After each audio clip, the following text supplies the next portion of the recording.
Hey everyone, welcome back. Ready to dive into something pretty fascinating. Oh, yeah. Always up for a good deep dive. Today it's all about the mind-body connection. And trust me, this goes way beyond just a feel-good concept. Deeper than just a saying, huh? Way deeper. We've got this awesome article, The Mind-Body Connection, How Mental Health and Physical Well-Being Intertwine. Sounds intriguing. It is. And it's packed with insights, things that might just change how you see your own health. Love that. I'm all ears. So, have you ever noticed how, like, a crazy, stressful week can leave you feeling just completely drained? Oh, yeah, for sure. I think everyone's been there.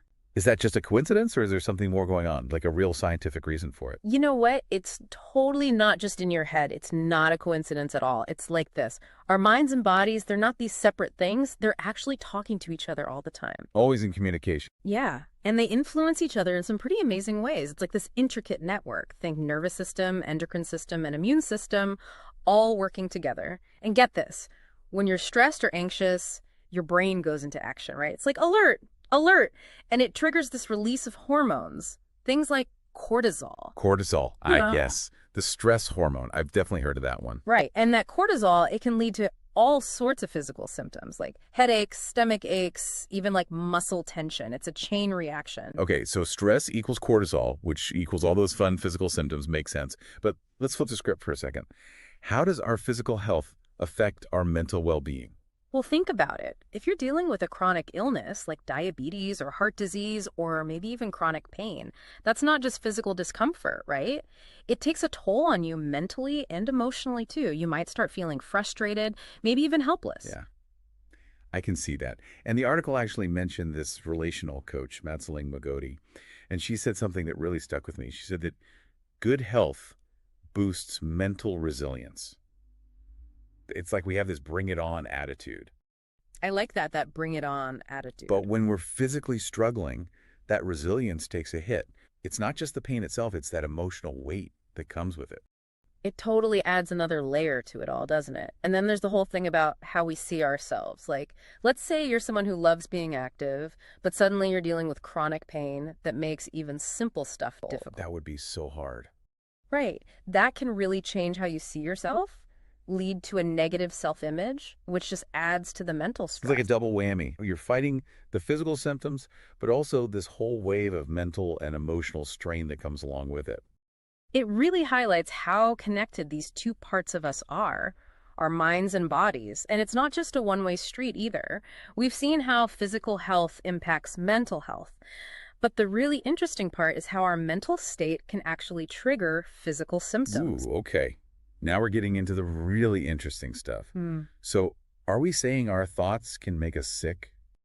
Well, the article talked about Louise Hay. Now, she believed that if you have unresolved mental issues, they can actually show up as specific physical Okay, so problems. maybe not a direct, if you're anxious, you'll get a headache kind of thing, but a connection there for sure. Right. It might not be quite that straightforward, but there's a connection there. And science is backing that up more and more these days.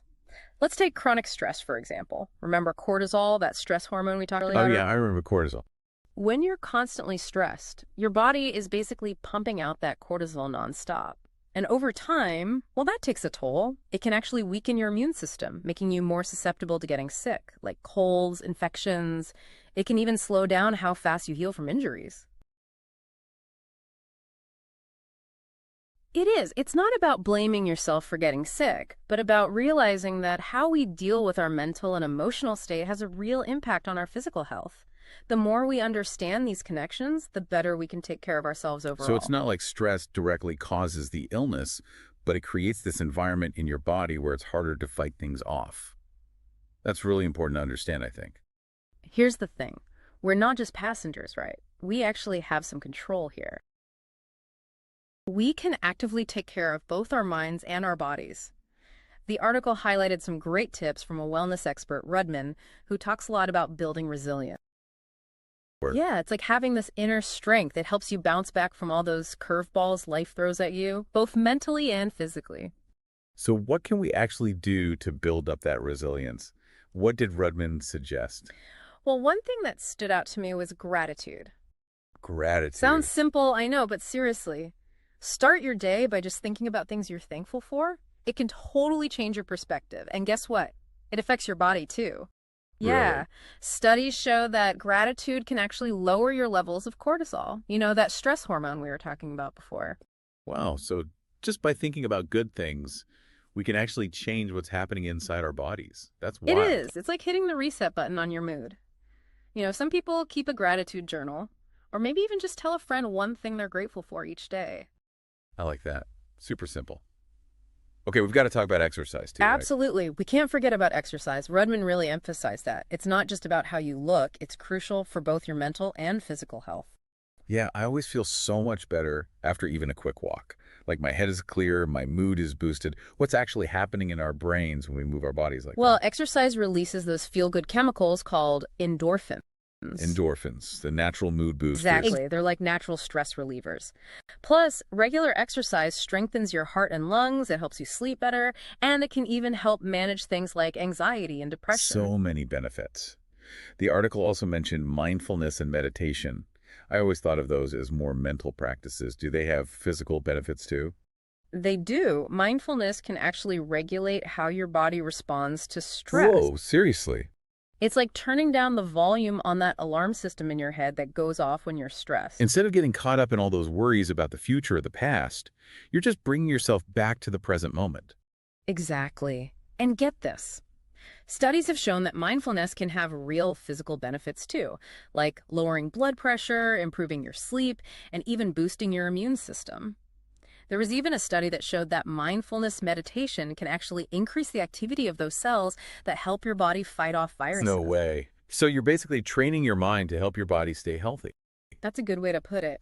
Okay, here's another thing that's super important, especially these days: setting boundaries and taking breaks. Ah, that is so hard for me.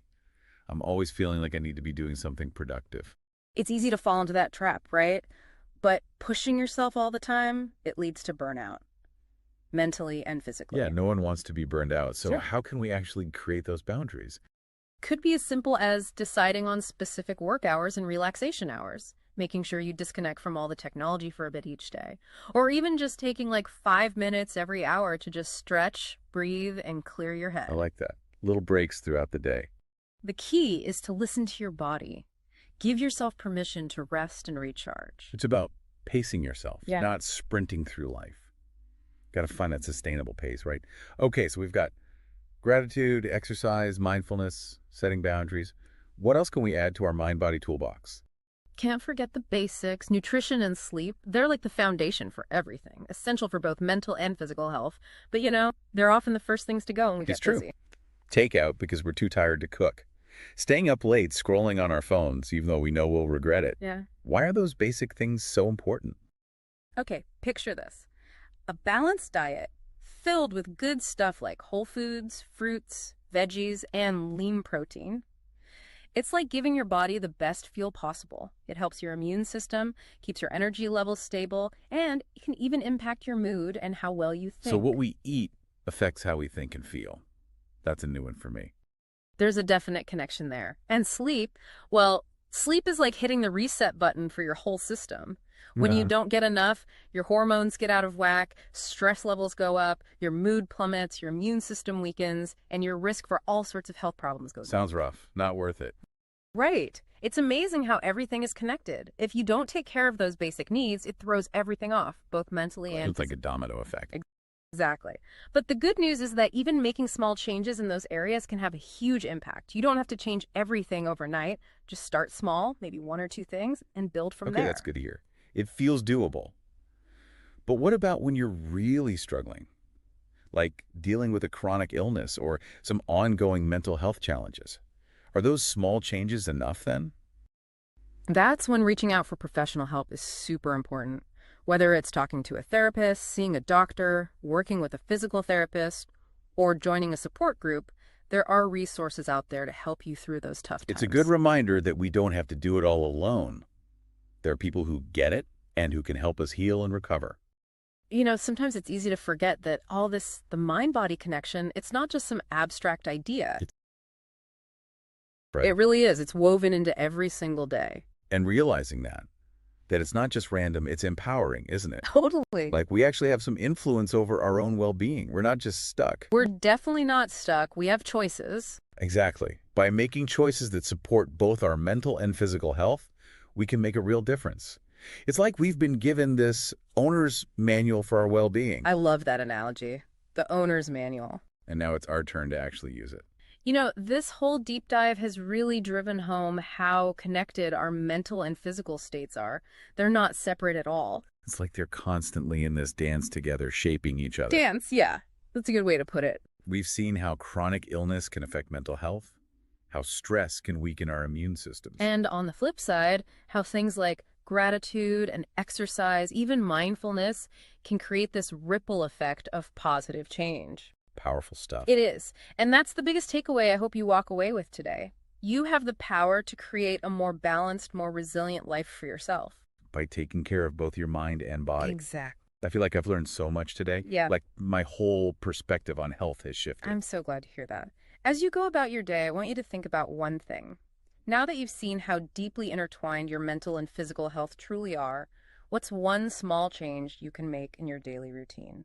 Something to support both your mind and your body. Maybe it's starting a gratitude journal, Maybe. or going for a walk every day, or even just putting your phone away for an hour each night to unwind. All great ideas. And remember, even small steps matter. It's not about being perfect. It's about progress. Couldn't have said it better myself. The journey to well-being, it's a marathon, not a sprint. By understanding this mind-body connection, we're giving ourselves the knowledge and the tools to live healthier, happier, and more fulfilling lives. Absolutely. So until next time, keep learning, keep exploring, and keep taking care of yourselves, both mentally and physically.